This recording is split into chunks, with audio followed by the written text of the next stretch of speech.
Today is June 29th, 2025, and we are just 5 days away from July 4th, the day when Congress is expected to vote on President Trump's highly publicized tax proposal known as the One Big Beautiful Bill.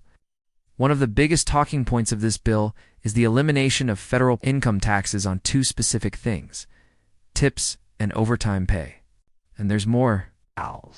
Some restaurant workers and industry professionals are actually against this part of the bill, according to a recent article from the Associated Press.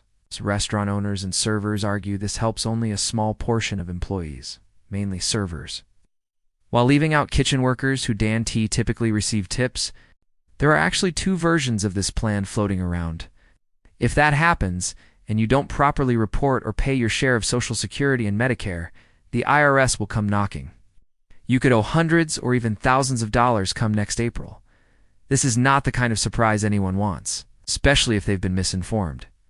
One version says there will be no federal income tax taken from your tips and overtime right away, meaning more money in your paycheck every week. And employers could use this change to adjust wages in ways that actually hurt some employees. Kitchen staff might be overlooked. Servers could end up with lower hourly rates. If managers decide that tips cover the difference, we need to be careful and ask the right questions. Who really benefits from this? And will the short-term relief be worth the long-term consequences? The other version says the income tax will still be withheld, but you'll receive a full refund of that tax at the end of the year when you file your taxes. In both cases, you'll still pay Social Security and Medicare. But the way your paychecks are affected now versus later depends on how this is implemented, and that is still not clear. One bartender from Austin, Texas said, "This doesn't help the back-of-house staff. We're often paid the least and never see tips." It's being marketed as a major win for working Americans, especially those in service jobs or putting in extra hours. The White House says the goal is simple: more money in your pocket. You think this is a good move? Or is it just political bait? Should overtime and tips really be tax-free? Or are we missing something deeper here? I'll be following this story closely over the next few days as we approach July 4th. Make sure to subscribe and turn on notifications so you don't miss the updates. Thanks for watching, and I'll see you in the next one.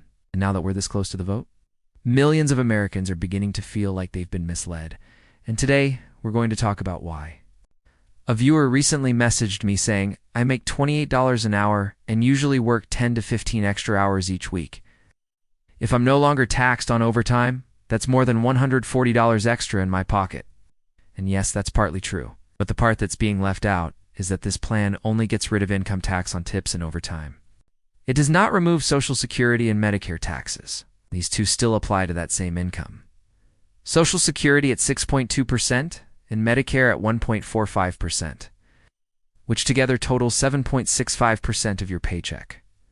So, that $140 in extra earnings, you're still losing roughly $20, $22 of that to these mandatory payroll taxes. And this is where the confusion begins. Some people are celebrating early, thinking they'll take home their full tips and overtime pay without deductions.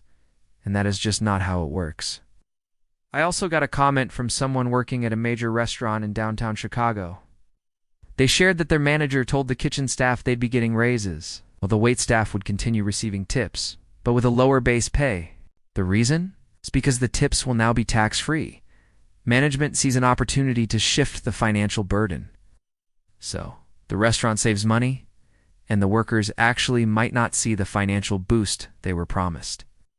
This is a real concern, especially if more businesses decide to use the tax break as an excuse to restructure pay in their favor. Now, here's something else that's not being talked about enough. What worries me most is how some people may stop reporting their tips or assume their overtime is completely untaxed.